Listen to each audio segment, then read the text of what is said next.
Imaginad a un hombre que vive 33 años sin hospitales, sin farmacias, sin una sola pastilla, que camina por el desierto y por las colinas pedregosas de Galilea más de 20 kilómetros al día, con sandalias, bajo un sol capaz de matar a cualquier viajero que no estuviera preparado, que pasa 40 días seguidos sin comer en pleno desierto y sale de allí no como un inválido agotado, sino más fuerte de lo que era, que carga sobre la espalda, molido a golpes, una pesada cruz de madera cuesta arriba, que muere y 3 días después se levanta. Y ahora un dato que casi nadie advierte, aunque está a la vista de todos. En ninguno de los 4 evangelios, en ningún texto apócrifo, en ninguna mención histórica sobre Cristo, aparece ni una sola línea que diga que estuvo enfermo. Ni un resfriado, ni una fiebre, ni un problema de estómago, nada. En un mundo sin antibióticos, con el agua de los pozos llena de bacterias, donde cualquier herida podía derivar en una infección de sangre, este hombre atravesó toda su vida terrenal sin que su cuerpo fallara ni una sola vez. ¿Casualidad? Puede ser. Pero, ¿y si la explicación no está solo en lo milagroso, sino también en lo que se llevaba a la boca cada día? ¿Y si la dieta de un hombre que vivió hace 2000 años en la Judea del siglo I estaba diseñada con tanta precisión que la nutrición moderna apenas empieza ahora a explicar por qué funcionaba? Hoy vamos a desmontar, literalmente, cada alimento que comió Jesús de Nazaret. Vamos a reconstruir su día, su mesa, su plato, y al final entenderéis por qué lo que tenéis ahora mismo en la nevera probablemente no tiene casi nada que ver con aquella dieta. Antes de hablar de alimentos concretos, hay que entender el contexto. La Palestina del siglo I no era el supermercado de la esquina. La comida no se almacenaba durante meses, no viajaba a través de océanos, no pasaba por ninguna fábrica. Todo lo que llegaba a la mesa se había cultivado, recolectado, pescado u horneado ese mismo día, o como mucho, unos pocos días antes. Jesús creció en una familia de carpinteros, en Nazaret, un pequeño pueblo de Galilea, una región que arqueólogos e historiadores describen como uno de los rincones más fértiles de todo el Antiguo Oriente Próximo. Clima templado, el lago de Genesaret con su riqueza pesquera, colinas cubiertas de olivares, valles con campos de trigo y cebada. No era la pobreza desértica que solemos imaginar. Era sencillez, sí, pero una sencillez extraordinariamente nutritiva. Y aquí está el primer misterio de este video. Si la comida era tan sencilla, ¿por qué resulta tan eficaz vista desde la nutrición actual? La respuesta no llegará de golpe, sino poco a poco, alimento a alimento. Empecemos por lo que había en la mesa todos los días, sin excepción. Olvidaos de todo lo que sabéis sobre el pan del supermercado. Blando, blanco, de molde, que se deshace en la boca. Ese pan no tiene nada que ver con lo que comía Jesús. El pan blanco actual es harina refinada, despojada de la cáscara del grano y con ella de casi toda la fibra, las vitaminas del grupo B y los minerales. Ese pan dispara el azúcar en sangre de golpe y lo hace caer igual de rápido, dejándonos cansados y hambrientos apenas una hora después. El pan que comía Jesús se hacía casi siempre con cebada, gruesa, oscura, molida entre 2 piedras esa misma mañana. Precisamente el pan de cebada aparece en el episodio de la multiplicación de los panes y los peces para 5,000 personas. 5 panes de cebada y 2 peces. No de trigo, de cebada. Y este detalle importa, porque en aquella época la cebada era el alimento de los pobres, y Jesús, según los textos evangélicos, vivía así, con sencillez, sin ningún lujo. ¿Qué hacía este pan dentro del cuerpo? En primer lugar, aportaba energía de forma lenta y sostenida. La cebada integral tiene un índice glucémico bajo. La energía se libera no de golpe, sino poco a poco, hora tras hora. Algo fundamental cuando toca caminar 20 kilómetros por colinas bajo un sol de justicia. En segundo lugar, la cebada contiene betaglucano, una fibra soluble que atrapa el exceso de colesterol en el intestino y lo expulsa del cuerpo, aliviando la carga sobre el corazón y las arterias. En tercer lugar, esa misma fibra alimenta a la microbiota intestinal, esas bacterias de las que hoy la ciencia demuestra que dependen no solo la digestión, sino también el sistema inmunitario e incluso el estado de ánimo. Jesús comía este pan cada día sin pensar en el índice glucémico ni en la microbiota. Pero queda una pregunta en el aire. Si un solo alimento hacía 3 cosas a la vez por el organismo, ¿qué pasaba cuando a ese pan se le sumaba todo lo demás? Si el pan era la base de la dieta, el aceite de oliva era su sangre. Estaba literalmente en todas partes. Se mojaba el pan en él, se rociaba sobre las verduras y el pescado, se untaba en la piel después de un día bajo el sol, se usaba para encender las lámparas por la noche. La tierra donde vivió Jesús estaba tan cubierta de olivares que una montaña entera tomó su nombre de ellos, el Monte de los Olivos, donde oró la noche antes de ser arrestado. Y el huerto de Getsemaní, donde lo detuvieron, significa literalmente en arameo prensa de aceite. El aceite de oliva virgen extra es, casi, la grasa perfecta desde el punto de vista de la nutrición actual, y por buenas razones. Combate la inflamación. Prácticamente todas las enfermedades crónicas del ser humano moderno, desde el dolor articular hasta los problemas cardiovasculares, tienen en su base una inflamación crónica de bajo grado.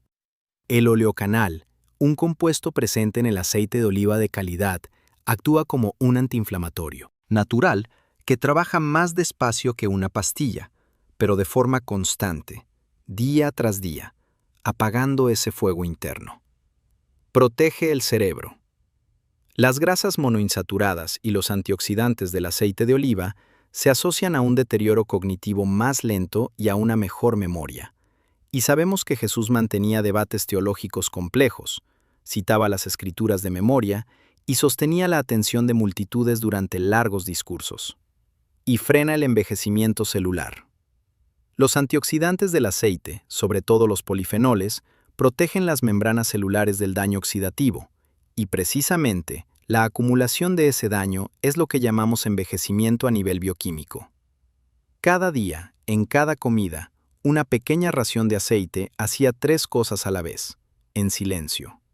Calmar el dolor, proteger la mente, frenar el envejecimiento. Pero el aceite es solo grasa. ¿De dónde salía la base para construir músculo y reparar tejidos? La respuesta está en el lago junto al que creció. Jesús no solo creció junto al mar de Galilea, sino que pasó buena parte de su vida adulta recorriendo sus orillas. Sus discípulos más cercanos, Pedro, Andrés, Santiago, Juan, eran pescadores, y su pesca acababa cada día en la hoguera y en la mesa común. El pescado no era un lujo, era un alimento básico. Precisamente con pescado, junto al pan, Jesús alimentó, según el relato evangélico, a miles de personas, y no una vez, sino 2. Y tras la resurrección, según el Evangelio de Juan, lo primero que hace al encontrarse con sus discípulos en la orilla es asar pescado para ellos. Simbólico o literal, el pescado acompaña toda la narración evangélica de principio a fin. Desde el punto de vista fisiológico, el pescado es una proteína limpia y de fácil digestión que construye y repara el tejido muscular sin la pesadez que suele acompañar al exceso de carne roja. Pero el verdadero valor del pescado, sobre todo el de lagos de agua dulce como Genesaret, está en su grasa. Los ácidos grasos omega 3 son sustancias que el cuerpo humano no puede fabricar por sí solo. Solo se obtienen a través de la alimentación. Y su efecto es enorme. Reducen esa misma inflamación crónica de la que hablábamos antes, protegen las articulaciones del desgaste, mantienen la elasticidad de los vasos sanguíneos y disminuyen el riesgo de formación de trombos. Pensad en un hombre que recorre a pie, cada día de su vida, largas distancias por terreno rocoso e irregular. A los 30 años, sus articulaciones deberían estar tan desgastadas como las de un maratoniano actual sin calzado deportivo. Pero una dieta rica en pescado aportaba a diario justo la sustancia que protege el cartílago y los ligamentos frente al desgaste. Que sea casualidad o consecuencia, cada cual lo decidirá, pero los datos encajan de una forma difícil de ignorar. Uno de los episodios más reveladores del Nuevo Testamento ocurre tras la resurrección. Los discípulos ven a Jesús y, asustados, creen que es un fantasma. Para demostrar que tienen delante a un hombre vivo, de carne y hueso, él les pide algo de comer, y le traen pescado asado y un panal de miel. Se lo come delante de ellos. En el mundo antiguo, la miel no era solo un capricho dulce, era uno de los remedios más potentes que conocía la humanidad antes de la llegada de los antibióticos. Los egipcios aplicaban miel directamente sobre las heridas abiertas para evitar infecciones. La miel tiene un efecto antibacteriano muy marcado. Su alta concentración de azúcar extrae el agua de las células bacterianas y las destruye. Y una enzima que añaden las abejas al néctar genera peróxido de hidrógeno en dosis microscópicas, un antiséptico natural. Los estudios actuales demuestran que la miel es eficaz incluso frente a algunas cepas de bacterias resistentes a los antibióticos. Además, estimula el sistema inmunitario, activando las células encargadas de combatir patógenos y, al igual que la cebada, alimenta la microbiota beneficiosa del intestino. También conviene señalar lo que no había en la dieta de Jesús: ni azúcar refinado, ni refrescos, ni golosinas como las que conocemos hoy. La única fuente de dulce era la miel, un alimento que no solo satisfacía las ganas de algo dulce, sino que de paso reforzaba las defensas del cuerpo. Y aquí conviene detenerse un momento con otra pregunta. ¿Qué más había en la dieta cotidiana de la época que funcionaba a la vez como comida y como medicina? Entre comida y comida, durante los largos trayectos entre las ciudades de Judea y Galilea, descansando a la sombra de los árboles, Jesús comía fruta. Los mismos frutos que en el Antiguo Testamento se citan directamente como símbolo de la tierra prometida al pueblo de Israel. Los higos son una de las frutas más mencionadas en los textos evangélicos, incluida la conocida historia de la higuera. El higo es una fuente concentrada de energía, rico en fibra, que favorece la digestión, y en calcio, que fortalece los huesos, algo especialmente importante para alguien que pasaba el día caminando. El higo seco era el alimento de viaje perfecto, ligero, compacto, tremendamente calórico en poco volumen.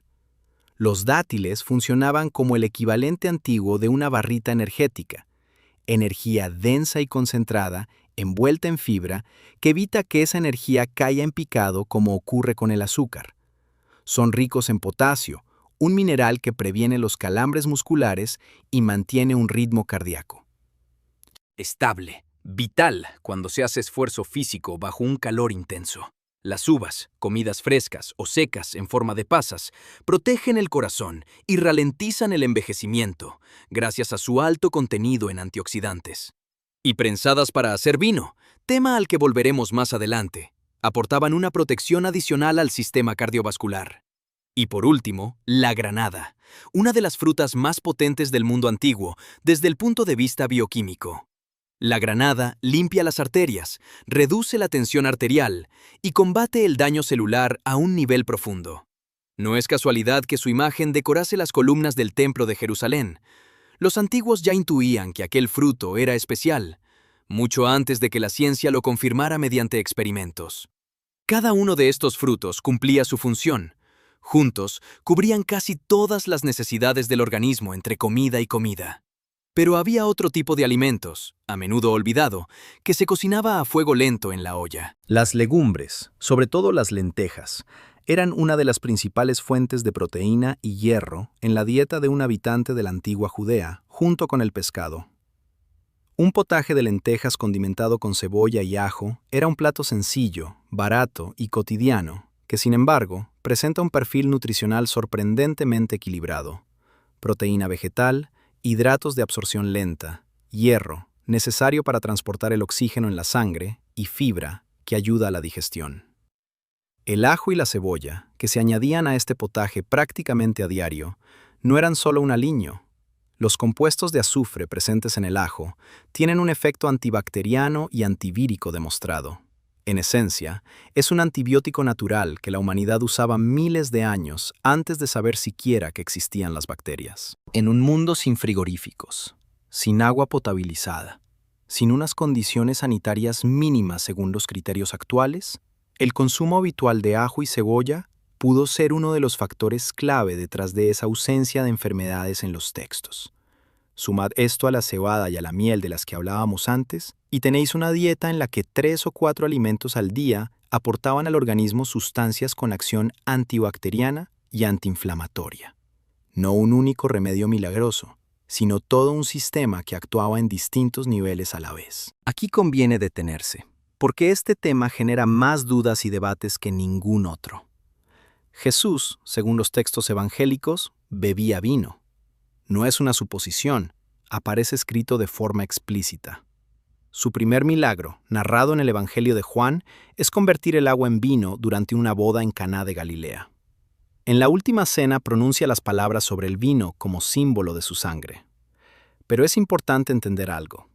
El vino del siglo I no es el que se compra hoy en el supermercado. El vino de la época se diluía casi siempre con agua, con frecuencia en proporciones de 1 parte de vino por 2 o 3 de agua. Esto se hacía por varios motivos. Primero, beber vino sin diluir se consideraba propio de bárbaros y estaba mal visto socialmente. Segundo, y más relevante desde el punto de vista médico, el agua en el mundo antiguo no siempre era segura para beber. Con frecuencia contenía bacterias y parásitos, y el alcohol del vino eliminaba buena parte de esos patógenos al mezclarse con ella. Desde el punto de vista fisiológico, una cantidad moderada de vino diluido dilata los vasos sanguíneos, reduce la tensión arterial y, gracias a los polifenoles de la piel de la uva, combate el daño oxidativo en las células de las arterias. Jesús no bebía para emborracharse, bebía el mismo vino diluido que bebía todo el mundo a su alrededor, y ese acto cotidiano protegía de paso su sistema cardiovascular con cada sorbo. Ahora que hemos repasado cada alimento por separado, ha llegado el momento de juntar todas las piezas, y ahí es donde aparece un detalle realmente interesante. Imaginad un día cualquiera. La mañana empieza con un trozo de pan de cebada mojado en aceite de oliva. Energía lenta y protección para las arterias al mismo tiempo. Durante el día, en un trayecto largo entre pueblos, un puñado de higos secos o dátiles que mantienen estable el nivel de azúcar en sangre sin subidas ni bajadas bruscas. Por la noche, un plato de potaje de lentejas con cebolla y ajo. Quizá un trozo de pescado asado si el día ha transcurrido junto al lago. Y otra vez, pan con aceite. A veces, uvas o granada de postre en lugar de dulces. Y vino rebajado con agua si había una mesa común cerca. Ni un solo producto envasado, ni un solo ingrediente con una etiqueta que haya que descifrar, ni un gramo de azúcar refinado, grasas trans o conservantes. Cada alimento de ese día cumple varias funciones a la vez. Aporta energía, protege las arterias, combate la inflamación, refuerza el sistema inmunitario, alimenta la microbiota intestinal. No es un único superalimento haciendo magia, sino todo un sistema formado por una decena de productos sencillos, accesibles y cotidianos, trabajando de forma coordinada. Y aquí llega el giro por el que merecía la pena llegar hasta este punto. Cada uno de estos alimentos, cebada, aceite de oliva, pescado, miel, lentejas, higos, dátiles, uvas, granada, ajo, está hoy mismo en la estantería del supermercado más cercano a vuestra casa. Nada de esto ha desaparecido, nada se ha vuelto exótico ni inaccesible. Simplemente hemos dejado de comerlo. En lugar de pan integral, comemos pan blanco, sin fibra ni micronutrientes. En lugar de aceite de oliva virgen extra, aceites vegetales refinados y grasas trans procedentes de la comida rápida. En lugar del pescado del lago, carne roja procesada y platos precocinados. En lugar de miel, azúcar refinado en cantidades industriales, escondido en productos donde ni siquiera esperaríamos encontrarlo. En lugar de lentejas, ajo y cebolla, conservantes, potenciadores de sabor y salsas listas de bote. Y las estadísticas hablan por sí solas. Enfermedades cardiovasculares, diabetes tipo 2, obesidad, fatiga crónica, niebla mental, problemas intestinales, dolor articular crónico. Enfermedades que, en la magnitud en que las vemos hoy, sencillamente no existían en el mundo antiguo, porque aquel mundo, casi por obligación, comía alimentos de verdad. Jesús no tenía nutricionista, no tenía un plan de comidas, no contaba calorías ni macronutrientes, ni seguía ninguna dieta con nombre de moda. Simplemente comía lo que le daba la tierra, con sencillez, con gratitud, en compañía de quienes amaba. Y ese cuerpo, un cuerpo que, según los textos, no conoció la enfermedad durante todos esos años, recorrió a pie todo un país, sanó, alimentó a multitudes, resistió una ejecución en la cruz y, según la fe de millones de personas, resucitó. Puede que la respuesta estuviera en su plato todo este tiempo. Pan, aceite, pescado, miel y los frutos de la tierra. Una fórmula sencilla que la ciencia solo ahora empieza a explicar. Sigue al alcance de todos nosotros. La única pregunta es si estamos dispuestos a volver a ella.